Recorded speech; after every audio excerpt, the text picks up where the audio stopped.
Hello, my name is Bill Coughlin, and welcome to First Person Civil War Podcast, which retells the stories of the soldiers and officers on the ground in the battles of the Civil War.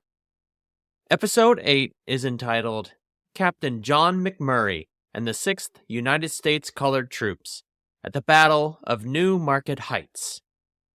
In honor of Black History Month, this episode recognizes the leadership, sacrifices, and accomplishments of Black soldiers in the regiment at the battle.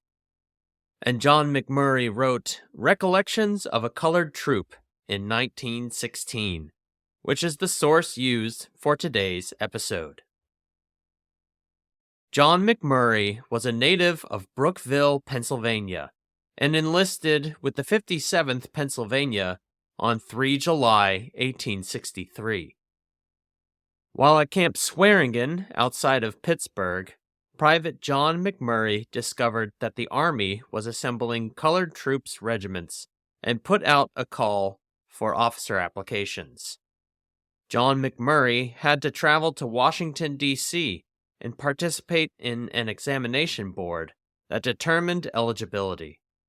Despite a long list of men that went to the examination board before him, John McMurray secured a commission as a captain in the 6th United States Colored Troops and was ordered to Camp William Penn, just outside of Philadelphia, where the regiment would organize, arriving on 1 October 1863. While there, Captain John McMurray took command of the regiment's Company D. The men who formed the 6th United States Colored Troops mostly came from Pennsylvania, but also enlisted from Delaware, New Jersey, New York, and Maryland. During the Civil War, Black men could not be officers, but every enlisted rank was available to them in United States Colored Troops regiments. Alexander Kelly, a coal miner, enlisted at Allegheny City, which is now a part of Pittsburgh, and became Company F's first sergeant, which is the most senior non-commissioned officer in a company. One of the men that enlisted in Maryland was Thomas R. Hawkins. He was born in Cincinnati in 1840, and according to his wife, was in the South when the war began, unable to cross Union lines until early 1863. He became the regimental sergeant major, which is the most senior non-commissioned officer in a regiment. On 14 October 1863, the now fully formed 6th United States Colored Troops left Camp William Penn to Yorktown, Virginia by boat. It arrived the next day and became a part of the Army of the James. The 6th United States Colored Troops Regiment participated in several expeditions up the peninsula toward Richmond, but its first test of battle was not until 15 June 1864, at the Battle of Baylor's Farm.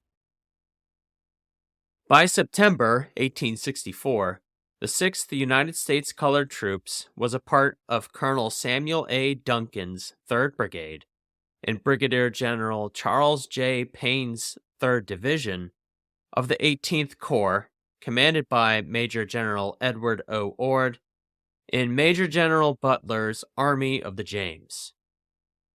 On the 29th of September, 1864, the 6th United States Colored Troops participated in a 2-corps attack upon Confederate defenses north of the James River, which was part of a larger operation against Confederate forts like Gregg, Harrison, and Gilmer. As the 6th United States Colored Troops formed, Captain McMurray noted how difficult the terrain would be to cross in their impending assault. The field across which we were marching was possibly 20 rods in width, and that is 110 yards. From the edge of the wood, the ground descended slightly toward the enemy's line of works. Between the far edge of this field and the line of rifle pits, had been a strip of woods 8 or 10 rods wide, through which ran a small stream parallel with the lines of works. All the timber in this piece of woods had been cut down, forming a slashing in front of their line, very difficult to pass through. The trunks and limbs of the trees impeding one's progress at every step. Captain John McMurray and the 6th United States Colored Troops then formed in line of battle. Our brigade marched across this open field and halted at the far side, just at the edge of the slashing. There we were, formed in line, with as much care and accuracy as though we had been on parade. Every man and officer was in his proper place. Every captain or company commander was in the front rank. His first sergeant was directly behind him in the rear rank, and the lieutenants and sergeants stood a step or two behind the rear ranks of their companies, in their places as file closers. Captain John McMurray notes that while the Union lines formed, the Confederates did not open fire, but there was notable tension in the air, as the fight would soon commence. And even though already tested in battle, Captain McMurray's thoughts provide an insight on what went through a man's mind before a fight in the Civil War. I know there was a big lot of thinking done by us while we stood there. We knew there was a strong line of Confederates behind the rifle pits, across the slashing from us. We knew that as soon as we would move forward, they would open fire on us. We knew the order to go forward would soon be given. But beyond that, what? Would it be death, or wounds, or capture? Would it be victory or defeat? How the scenes and deeds of the past came rushing in on the mind like a mighty flood. That was perhaps the most trying 5 minutes or 10 minutes we endured in all of our Army life. It would require the pen of the mightiest angel that ever stood before the throne of God to write down the thoughts of the men who stood in that line that bright September morning. The assault by the 10th and part of the 18th Corps were the supporting effort of the larger assault by the Army of the James. While the rest of the 18th Corps' assault on Fort Harrison was the main effort, this assault by Captain McMurray and the 6th United States Colored Troops was designed to keep the Confederate forces they faced from reinforcing Fort Harrison.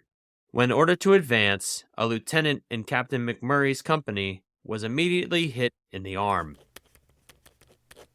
But the rest of us pressed on toward the enemy's line, picking our way through the slashing as best we could. It was slow work, and every step in our advance exposed us to the murderous fire of the enemy. We little chance for firing, and might almost as well have been without muskets. As we advanced, I noticed our ranks getting thinner and thinner, and wondered what was becoming of the men. Though suffering heavy losses, the 6th United States Colored Troops continued with its assault, and Captain McMurray had a brush with death. When about halfway through the slashing, I came to a large oak tree that had been felled. At the same moment, 3 or 4 members of the color guard came to the same spot. We were close by the stump of the tree, and the way forward was through an opening between the trunk of the tree and its stump, less than 3 feet wide. Involuntarily almost, I paused to let the colors go ahead of me. I followed close after, and just when the last one of the men carrying one of our flags, we had 3, was right in the opening between the stump and the tree trunk, he was shot through the breast and fell back against me, almost knocking me over. The loss of his life there absolutely saved mine. The 6th United States Colored Troops were now almost through the slashing and were braving the enemy fire. At some point in the assault, as the color guard was wounded or killed in the fight, 3 men stepped forward to bear the flags of the regiment. Sergeant Major Thomas R. Hawkins, First Sergeant Alexander Kelly, and First Lieutenant Nathan H. Edgerton. Through the intense fire, these 3 men rallied the 6th United States Colored Troops. Captain McMurray continued. We pressed on until we got through the slashing into an open space before the enemy's rifle pits. Just then, Colonel Ames, who was the regimental commander, and I happened to come together. Colonel Ames said, "Captain, don't you think we had better fall back? We haven't force enough to take this line, and if we remain here, we will probably all be killed."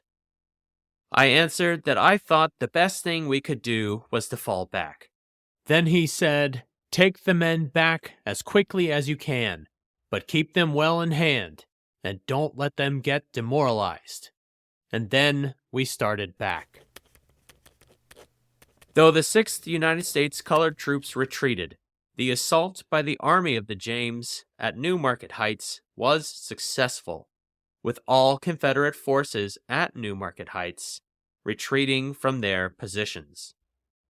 Captain McMurray, with the 6th United States Colored Troops, with all its regimental colors, reformed after their assault, and marched to the newly captured Fort Harrison, where they helped fight off the attempted Confederate counterattack to retake the fort that evening. On came that solid mass of men, with the steadiness of a great machine and the determination of death. Not a shot was fired by us, and not a word was uttered by them. When they were within perhaps 10 rods, which is about 50 yards, of us, they gave vent to that infernal rebel yell, and increased their pace to almost a run. And then our guns opened up on them. In such a roar of musketry as followed I never heard before, it seemed to me.